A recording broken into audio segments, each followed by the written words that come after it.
جب سب بھائی مصر پہنچ گئے تو یوسف علیہ السلام نے ان کی پھر سے خدمت کی اور بنیامین کو اکیلے میں بلا کر انہیں گلے لگایا اور انہیں بتایا کہ وہ ان کے بڑے بھائی یوسف ہیں۔ پھر یوسف علیہ السلام نے اپنے بھائی کو اپنے پاس روکنے کے لیے ایک ترغیب لگائی۔ انہوں نے اپنے بھائی کے سامان میں پانی پینے کا پیالہ رکھ دیا۔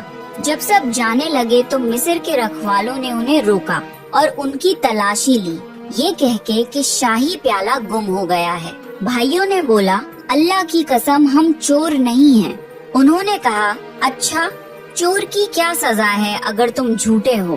بھائیوں نے جواب دیا کہ اس کی سزا یہی ہے کہ جس کا سامان چرایا گیا ہو چور اس کا غلام ہو جاتا ہے۔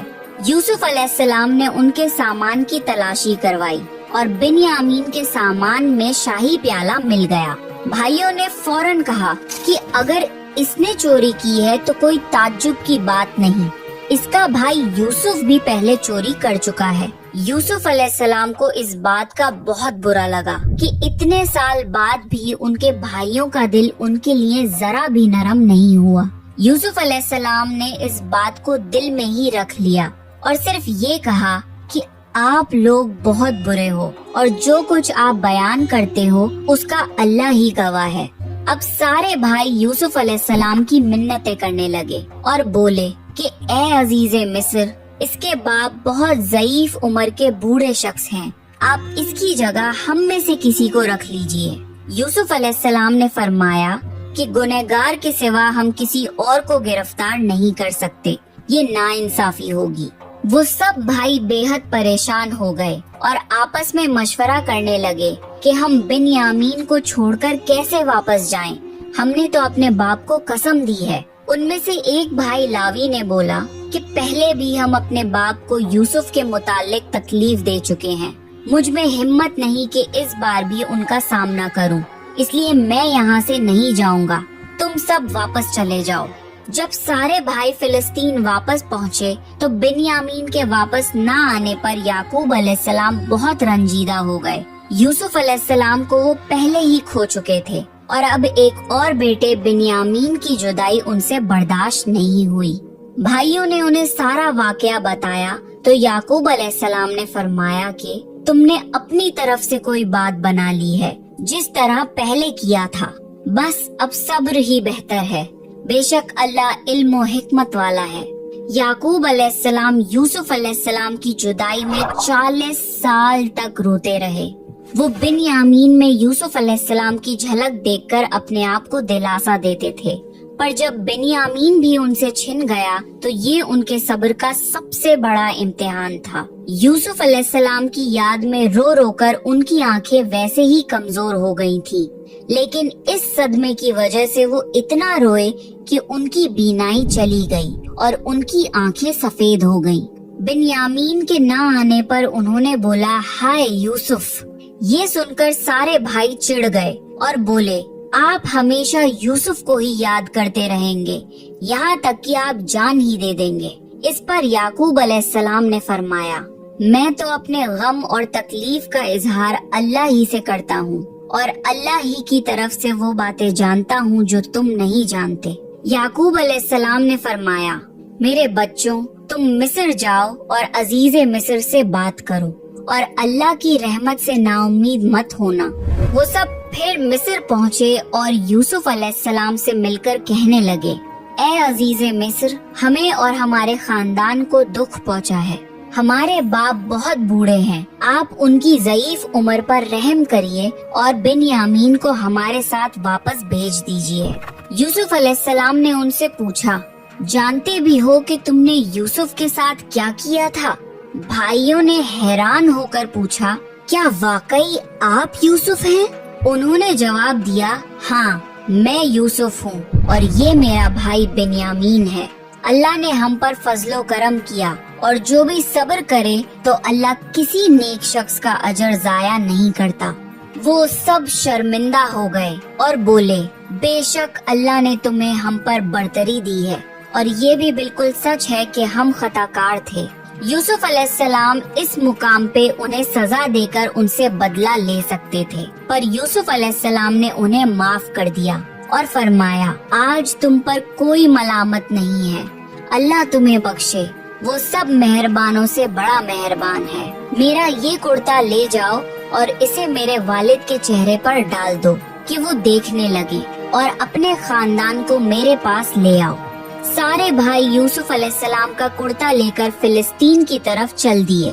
وہ راستے میں ہی تھے کہ یعقوب علیہ السلام نے یوسف علیہ السلام کی خوشبو محسوس کر لی اور کہنے لگے مجھے یوسف کی خوشبو آ رہی ہے۔ خاندان کے سب لوگ یعقوب علیہ السلام کو دیوانہ سمجھ رہے تھے۔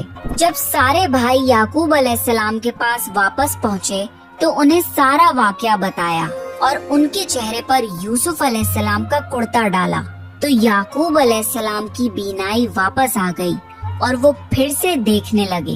آخر کار یعقوب علیہ السلام کو یوسف علیہ السلام کے زندہ ہونے کی خبر سن کر سکون ملا، اور انہوں نے فرمایا کیا میں نہ کہتا تھا کہ میں اللہ کی طرف سے وہ باتیں جانتا ہوں جو تم نہیں جانتے؟ تب بھائیوں نے کہا کہ ابا جان، آپ اللہ سے ہمارے لیے گناہوں کی بخشش طلب کیجئے، بے شک ہم گنہگار ہیں۔ ان بھائیوں نے یوسف علیہ السلام کے قتل کا ارادہ کرتے وقت یہ بولا تھا کہ ہم بعد میں توبہ کر لیں گے، پر 40 سال تک وہ توبہ نہیں کر پائے۔ بے شک اللہ کی اجازت کے بنا کوئی توبہ بھی نہیں کر سکتا۔ یعقوب علیہ السلام نے اپنے بیٹوں کے لیے اللہ سے معافی طلب کی، پھر سارا خاندان فلسطین چھوڑ کر مصر کی طرف روانہ ہو گیا۔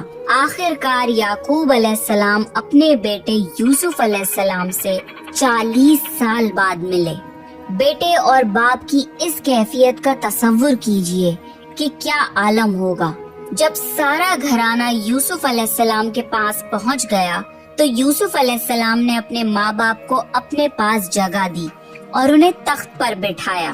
یوسف علیہ السلام کی یہ شان دیکھ کر سب یوسف علیہ السلام کے سامنے سجدے میں گر گئے۔ تب یوسف علیہ السلام نے فرمایا ابا، یہ میرے بچپن کے خواب کی تعبیر ہے، میرے رب نے اسے سچا کر دکھایا۔ اللہ نے مجھ پر بہت رحم کیا اور مجھے مصیبتوں سے نکالا۔ میرا رب جو چاہے اس کے لیے بہترین تدبیر کرنے والا ہے، اور وہ بہت علم و حکمت والا ہے۔ اے میرے پروردگار، تو نے مجھے حکومت عطا فرمائی اور مجھے خوابوں کی تعبیر سکھائی۔ اے آسمان اور زمین کو پیدا کرنے والے، تو ہی دنیا اور آخرت میں میرا ولی اور کارساز ہے۔ تو مجھے دین کی حالت میں فوت کر اور مجھے نیکوں میں شامل کر۔